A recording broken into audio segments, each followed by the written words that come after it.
Thank you so much. I feel like I have to say brother in because you can't hear that and now just say in. You have to say thank you, brother in.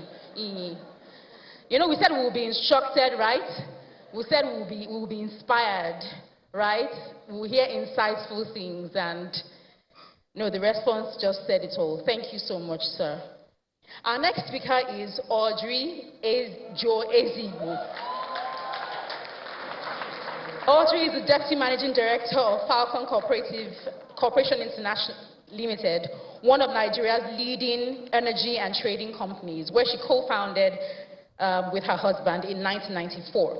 She's an accomplished professional with multiple degrees in finance, marketing, business administration, management and leadership from prominent institutions such as University of Nigeria, Nsukka, Nnamdi Azikiwe University, Lagos Business School, Harvard Business School, and ESA Business School. Audrey is a chartered member of the International Gas Union and a fellow of the Energy Institute of Nigeria, the chartered professional membership body of global energy experts. She's the first female president of the Nigerian Gas Association, the umbrella association and voice for businesses and professionals involved in the Nigerian gas industry. Thank you so much, ma'am, for joining us.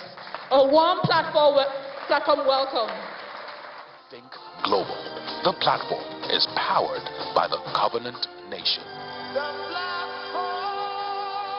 very much, ladies and gentlemen. A very good afternoon to you all. My deepest respect to Pastor Bojo and Mrs. Toyi Bojo-Emade. People that I've actually admired and respected long before they knew I existed, which was just a couple of weeks ago. Oh yes, I actually remember, Pastor Bojo, I was so excited when you were getting married. I had to ask myself, but he doesn't even know you. And this is because I had followed the trajectory of someone who started with simplicity, but passion and dedication to the kingdom. So God bless you, sir. God bless you. I'm very happy that the platform today is focused on how to build and scale sustainable businesses, because you see, in any national economic development agenda, we must allow business have its voice, because business does speak. So I want them to put up my first slide, please.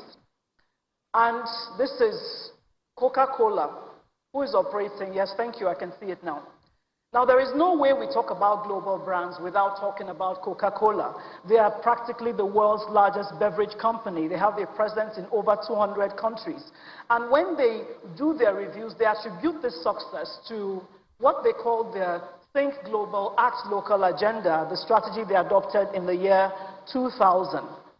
I thought it was important to start here because in exactly 34 days, it will mark 28 unbroken years that I opened my doors for business.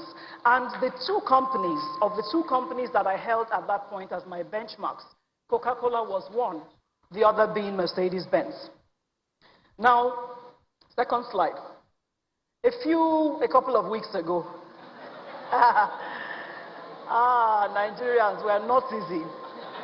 A couple of weeks ago, Nigerians went agog on social media as Chicken Republic unveiled its Chicken Star meal. And first, Egg Star, sorry. And the comments, some of them were really brutal. You people are so intelligent, wow. And I just thought, though, that in the context of today's theme, actually, this is a Nigerian brand that has been here for almost 20 years now, as at last count has almost 140 locations, and has a target to set, I think they said 420 by 2024. So they're actually a phenomenal example of a company that is thinking globally and acting within the local context. And I wanted us to start from there, because in a lot of what I'm going to be saying, it's about the mind and how we embrace this concept and filter it into our own realities. So I'm not here to do a lot of data analysis, but I'm going to be sharing some words that all begin, coincidentally, with the letter C. And my first word is clarity. Clarity. It is said that questions are the currency of the future. And that means that for us to be future ready, we must always be asking ourselves questions.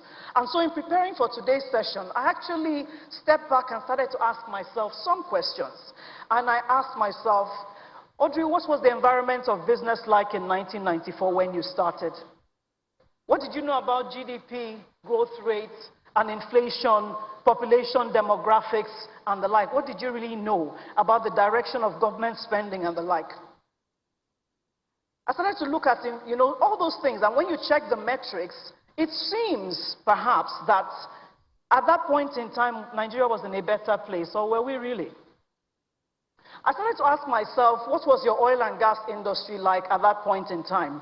And a few things were very evident. There was a high level of corruption, maybe not as overt as it is today, but it was there nonetheless. There were community agitations. I remember when I came in was the whole Ogoni saga that led eventually to the killing of Ken Saro-Wiwa. I remember that as a young Nigerian businesswoman, the first question anybody would ask me is, where are your foreign technical partners? Like I didn't have capacity in myself. I remember that there were too many agencies, too many taxes. And then, who can still relate with this one? Nobody wants to give you work because you need experience, and you're trying to tell them, excuse me, I need experience, I need the job to gain the experience. Go figure. So here's the thing. And that's the question I then asked. When we say that it is more difficult to start a business in Nigeria today, are we really selling the right narrative? I put it to you, dear people of Nigeria, that from the point of view of the entrepreneur, the person who is starting the business, the person who is running the business, it is as difficult in 2022 as it was in 1994. And I align this with, the narrative around the good old days. If there's any Gen Z in this room and you're talking good old days, they don't know what you're talking about. It doesn't align with their current context. They don't make their decisions, they don't shape their actions and strategies around the thing you used to tell them, how you went to school and food was free, and all those things. It doesn't mean anything to them. And why do I want to put this on the table? Because, like I said, it's about the mind.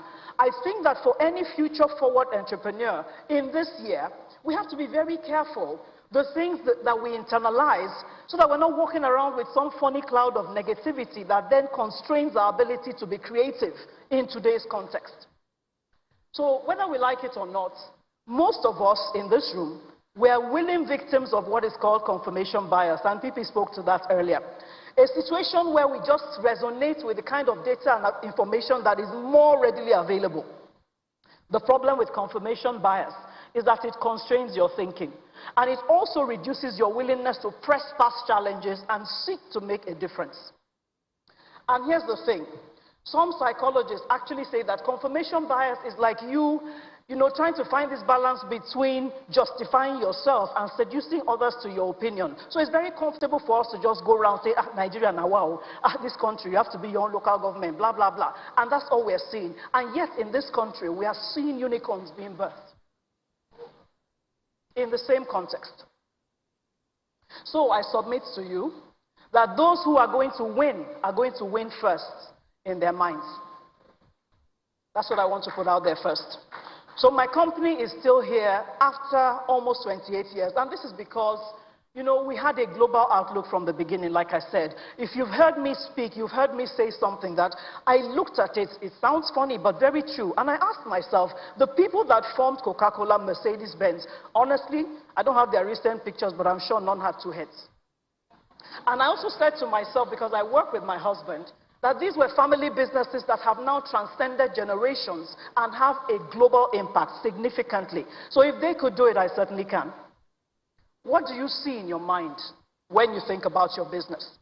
And the reason I thought it was good to start with the clarity conversation is because we have a tendency to focus on the issues. I want to encourage us today, can we start to look at outcomes? What are the imperatives? We have a tendency to focus on the things that bind us, the things that constrain us, whereas all around us are a multitude of opportunities. Between globalization, digitization, changing demographics, and the different evolutions the pandemic has brought about how we live and work, opportunities are literally beckoning. A prayer my coach taught me to pray, she said, every night when you go to bed, ask God to give you innovative ideas that are relevant for the context of your industry or economy. It's in the mind. Now, getting past confirmation bias also means that many of us have to stop looking at information that confirms this thing and start looking for this disconfirming information as well. Disconfirming information is when you're asking yourself about the Flutterwaves and Dellas, about, hey, did any of you hear that Ebano is now in Canada? So that we stop calling only the tech guys. Like literally, people are taking territory across various sectors of industry. So rather than focusing on all the businesses that fail, and there are many, why don't you look for those that have succeeded and are now going across the region, going across different countries? See, our reality today is that we live in a landscape that has many moving parts. But it's always been like that, hasn't it? And I said it's about questions. It's really always been like that. So you see that, like I said, consumer preferences are changing. In Nigeria alone, we have such a huge youth population, and this affects the market. How is your business evolving to adapt to that? The regulatory space is changing, sometimes for good, sometimes for confusion. Now, competition has evolved. You, the entrepreneur, you have evolved. So the technology landscape has also shifted, even right here in Nigeria. So many of the things that we think are problems, they are location agnostic. And it's important for us to get past that so that we can then look at what kind of local adaptations do I need to do to ensure my business and economy prospers under my watch. And this brings me to the next word that I have, and that is one of congruence. So congruence sets us in that place of globalization, where we recognize that the walls have come down. The things that bound trade across boundaries, across territories, they've been taken away. This is our reality. And what this means, therefore, is that for any entrepreneur today, you must be thinking about what are the sociocultural nuances that I need to then factor in? What are the general standards of quality, of acceptability, and broad appeal of my products and services if I'm to transcend this space that I'm used to? You have to be thinking about that. And this is important for us as a nation, if I would situate it in the Nigeria context, because we have huge problems. Unemployment and so on and so forth. So we need to see more entrepreneurs come to the fore. Not just creating businesses that generate employment, but I would dare say more specifically that you need to be challenging yourself to ask, what kind of value add can I create that has a high export potential? Because we also need to diversify the country's revenue base. And when I talk about value adding, already you begin to think of the multiplier effect in terms of things like employment, the same employment that we're talking about. It is therefore important that you're able to position yourself to compete on a global scale. The nation benefits from that. What are the challenges we hear? Because you see, recently we found that Nigerians, we have a very high level of appreciation like never before for our own products and services. Whether you're talking about comedy, or you're talking about music, or food, or fashion, we have learned to applaud ourselves. Am I right? Yeah. But what are the things that we hear complained about? Is the standards, is quality, is the delivery and customer service, the after-sales support, and outright fraud sometimes. We have to recreate this narrative, and it's going to happen because of those of us who are in the room or listening online. So congruence brings you to that place where you literally understand, I can't play local anymore. That local and global have come together, and the metrics for building any business that will be successful, that will scale and be sustainable, profitably so, because we need the profit to make the impact, is going to need me to pay attention to what does it take in the first place to build a thriving business. Because I think Nigeria should be tired of mom and pop stores. We need to see industrial giants. And I repeat, none of them was formed by anyone with two heads. So you can do it, and I can do it. So what is it that we can look at in successful businesses that have allowed them to facilitate the kind of industrialization and standard of living that we see in some of the countries that we admire? One of the things I thought I would touch on is vision. Because you really can't overspeak, or if there's such a word, you can't talk too much about the vision element. Vision is what allows you to see beyond the majority. And I thought to ask those of us who are entrepreneurs in this room a few questions. Please answer them for yourself. One, what is your vision for your business? But because your business is situated in this country, let me ask you, how does your business vision align with the developmental imperatives for Nigeria today and the Nigeria of the future? In essence, what I'm asking you is, how does the vision of your business situate itself in nation building? Because that's a huge question. Listen, Nigeria right now is in the need of very bold, solution-oriented, nationalistic businesses. All of us can't jabao. No. We can't. We can't. So I read something, and I'm going to quote. It says that if your vision is not helping others, it's not vision, it's ambition.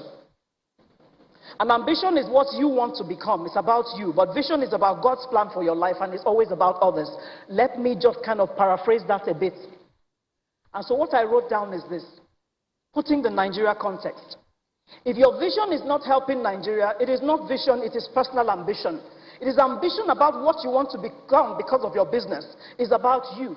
It's about the title you want to hold. It's about the wealth and the positioning, the authority, the power you want to command in Nigeria. But your business vision actually should be God's vision for that business and God's vision for the Nigeria He situated you in. Because if that is the vision, then it benefits not just you, it benefits this country. In extension, it benefits Africa and the world. So when you want to build a successful business, like I said, some things are location agnostic, some things you can't compromise. Building a successful business, the kind that can scale and transcend generations, means that you want to focus on institutionalization. You want to focus on depersonalizing your business, letting go of the personal fiefdoms. Organ mentality will not kill you and I.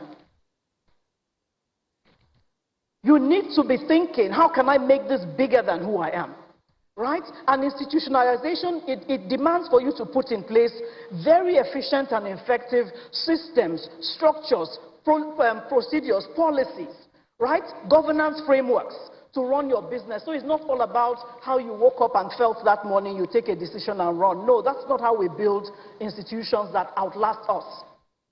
It requires that your strategies are well articulated, ready to address the market, and in today's context, that they are flexible enough, they are malleable enough to adapt to the changing dynamics. Because strategy of 5 years now, it's not that simple anymore. You must be constantly testing.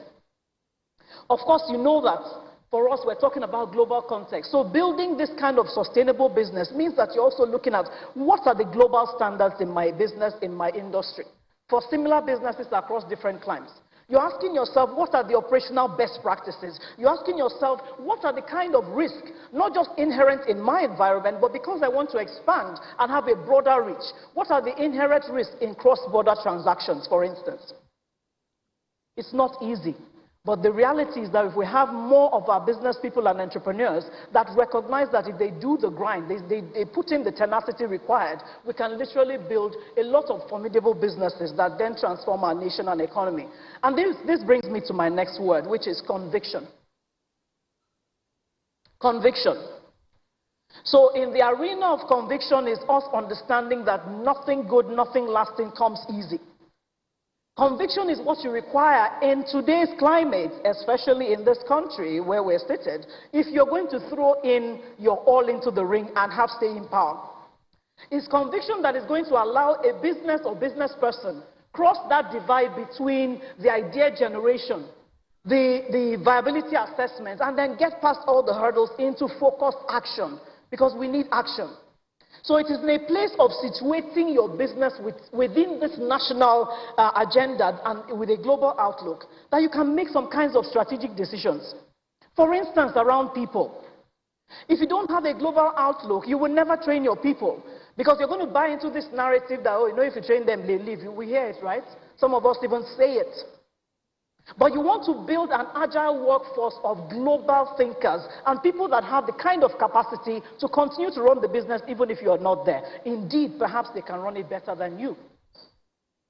3 times over the course of my business, I took a decision to hire people and pay them higher salaries and higher benefits than myself, because I wanted to take on higher territories, go for more sophisticated projects. I wasn't interested in being madam. I was interested in the win. Are you able to situate yourself such that your outlook is so big that it's not about, no, I'm the boss, and so I have to be boss of all? And of course, never letting go of training. So conviction also brings us to the arena of discussing tenacity of purpose. How tenacious are you? And a refusal, especially in the environment we operate in, a refusal to reduce your standard, to compromise. Again, because we are God's ambassadors in the marketplace, right? So you're thinking always about ethics, you're thinking about integrity, you're thinking about corporate governance. You're not going around saying, after all, what is the government doing? Why should I pay tax? That's not the language of a global thinker. So we have to be very careful with these things. Now, when you think about this conviction, too, it also informs those that you take on as your partners and as your collaborators in the course of growing your business. You don't do business with just anyone. When you're convinced about what you're trying to do, and you know where the outcome is, and you know that you're having a global benchmark, you want to be able to attract and be attractive to investors from outside. You're also then very careful about who you partner with. It's not just a case of let's make money. There is something that is deeper at any point in time. So in my view, conviction is a heart and mind connect. And while we're talking about it, a global outlook is also a heart and mind issue. For those who are already fixed on doing things the right way, who have a commitment to excellence and best practices and integrity, those who are mindful that they're representing God in the marketplace, a global outlook is not a difficult sell. And this takes us to the place of resilience. So, there was a study done by somebody called D. Kotu, and he talked about the characteristics of highly resilient people. I read it and I thought, this guy doesn't even know he's describing Nigerians. So, two things that he said. He said, first of all, they have a staunch acceptance of reality, that they can look at any difficult situation for what it is, without exaggerating it, without catastrophizing it, and without denial. And then he also said that they are quick to analyze, accept the reality, and then figure the way forward. And he used the example of Admiral Stockdale, who was a prisoner of war in Vietnam for about 7 years, who said that the only reason he survived was that he just stared his reality in the face and said, oh boy, we're here. Please go back to the last slide. I'm not moving yet. And then the second thing he said was that resilient people, highly resilient people, that they have this uncanny ability to improvise and make the most of what they have. They put together the resources that are available to them, and then they use them in innovative ways. Does this not sound like the spirit of Nigeria? So he now says, and I quote, resilience is not stubbornness. It requires a psychological agility, a flexible mind, an openness to creative solutions, and a broad repertoire of actions we can take to then resolve our conflicts and problems. So yes, Nigeria, we need more resilient entrepreneurs in the marketplace, because we sure do have those challenges. And then this brings me to the next C, which is courage. Because you can't be talking resilience outside of courage, can you? Otherwise, just a nice buzzword. So when we begin to think about thinking globally and acting locally, we have to take our environmental context and see the alignment with the global context. Unfortunately, when we look at the environmental context, many times what do we see? What do we see? As entrepreneurs, or as Nigerians generally, but let me speak to the business people, we see infrastructure deficits. So we see inadequacies in road and transportation that impinges on our logistics and adds to our costs. Right? We see the breaking down of our educational sector. This is now affecting the quality of people we're able to attract and retain. So chicken and egg is a problem for us any which way. We see a lot of insecurity, so that your assets, both the human and otherwise, you're always like, insurance is a must for any serious business person in today's climate. But my brothers and sisters, I still maintain that these are the things that other people have seen, are living in, and they're pressing past to success. So I want to ask us all to remember this, that self-preservation cannot be your default position if you're an entrepreneur. It cannot be. It can't. You can't abandon ship. You have to be part of the solution. So I got into the gas business because I came in contact with a gas flare. Never heard of any such thing in my life. I knew there was oil, had no clue. But by the time I got to the understanding about there's this fire burning endlessly, and imagining that people have to live there. Imagine the health impact. Imagine what it's doing to the economy around there. And I was able to then situate myself in the solution. We were burning billions of dollars in revenue that could have been used to transform Nigeria. So it's just one thing to look and say, oh my sheo. It's another thing to decide to get in there. And this is where, in a situation where, how old was I then? And I saw the problem. My husband and I talked about it. We pressed in headlong. We were competing with international companies in a time when everybody wanted you to have a foreign technical partner. We had nothing, no money, no nothing. But we saw a win for Nigeria. Remember I said it's first in the mind. So what Nigeria needs now from you is looking at the problems and seeing how you can be part of the solution.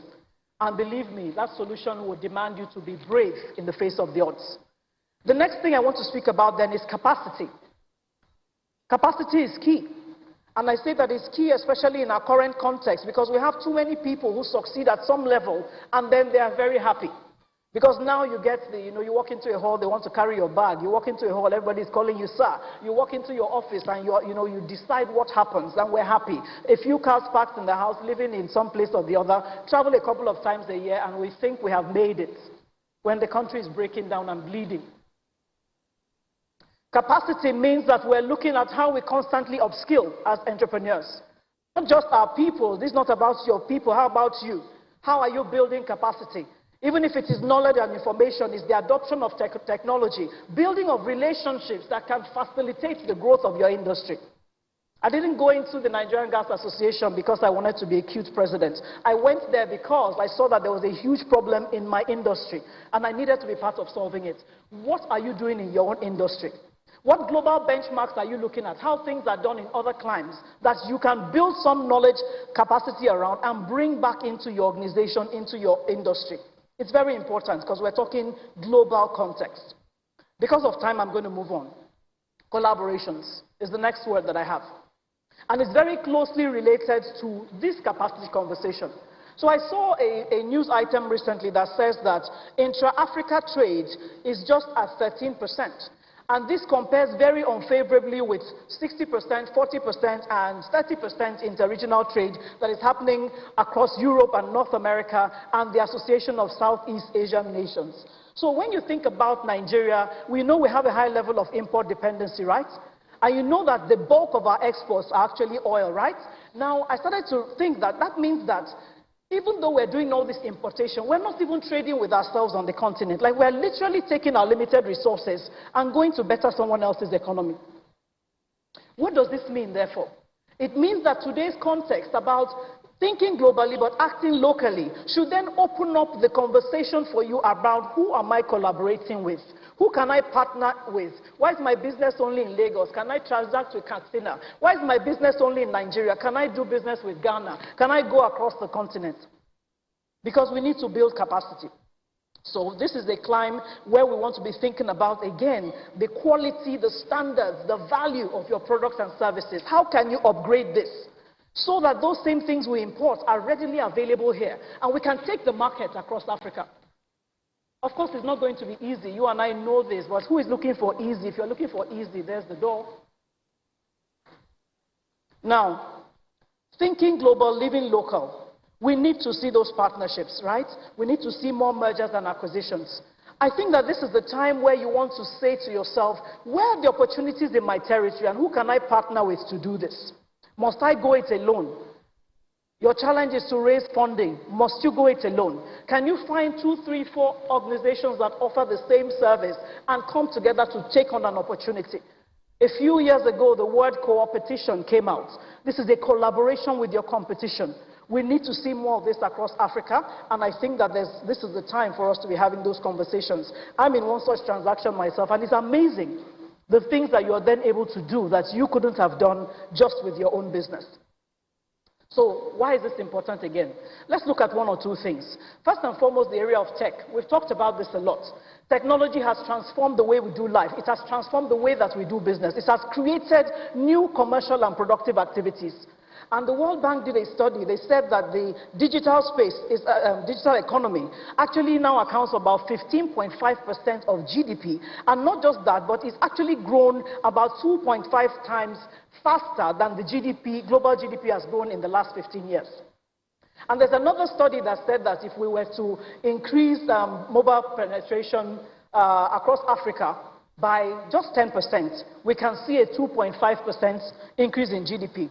Question, How will Nigeria be situated in the increase in GDP in Africa if our business people are not coming from a global context? In the face of the African Continental Free Trade Agreement, how are you situating your business, your products, your services to be of value and to mine that opportunity in partnership with others within and outside of Nigeria? So there is a need for this. The other thing to look at perhaps would be on the environmental front. Maybe some of us have not been hit, but some of us have actually lost funding opportunities and business partnerships because everybody is now discussing the green economy. Everybody is now discussing clean energy. And until recently, my core product, gas, was not considered to be clean. And so people walk away from your deal that you've mined for how many years? But everybody is now asking ESG. ESG, ESG. This is the conversation in the world around partnerships, around funding. If you try to grow and scale your business and you haven't yet started to dimension the ESG elements of your business, there's a big problem there.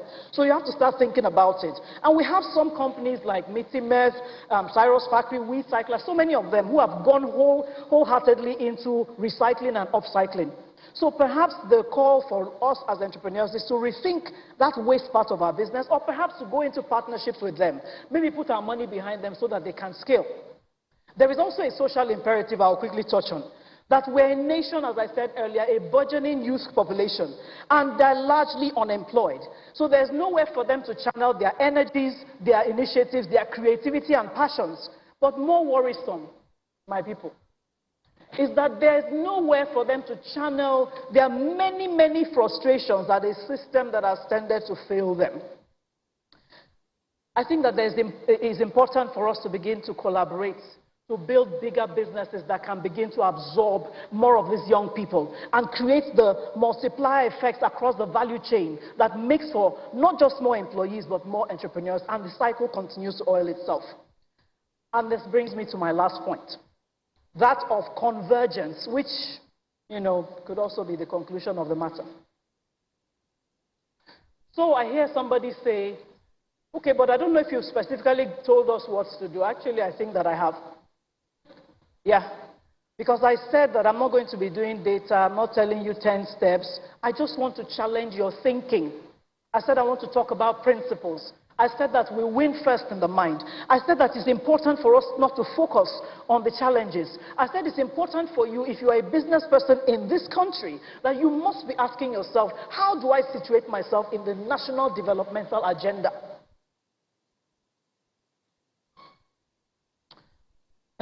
There is this expression we have, very popular.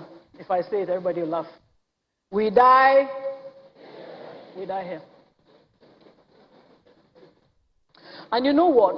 I wanted to end with this, because it all comes back to the table. All these different things I've said. The convergence is that it brings us back to right where we started from. How are we going to be part of recreating the Nigeria narrative? We die here, right? I want to challenge you, because this is a statement of loyalty, it's a statement of commitment, and ultimately it's an affirmation of belief in this country, isn't it? Or in your pastor, or in your organization, or in your mentor, whatever. But like I said, the Nigeria context, we die here. My last question. Ladies and gentlemen, can we perhaps press past, do our bits, do the grind, get past the challenges, so that we can recreate this place where we plan to die, such that while we live, we can at least enjoy it? A lot of speakers are going to say many, many things. There's still a couple of us left, right? And you've been making notes. Some people have Instagram, this and that, great. But the most important thing that you do with new information, new insights, new perspectives, whatever, new knowledge, is to ask yourself three things. So this is not my question to you, it's your question to yourself. One, how can I use this? And that's the creativity conversation. Everything that I hear today, how am I going to take it on board and change the thing that I do? Secondly, why must I use this? It is said that applied knowledge is power. Nigeria becomes more powerful when we take these things that we hear and we go back to our own spaces and we're determined to make a difference, and we actually take action. And lastly, you ask yourself, when will I use this? I heard something recently. It says that the opportunity of a lifetime must be used in the lifetime of the opportunity. Nigeria, the opportunity is now. Thank you.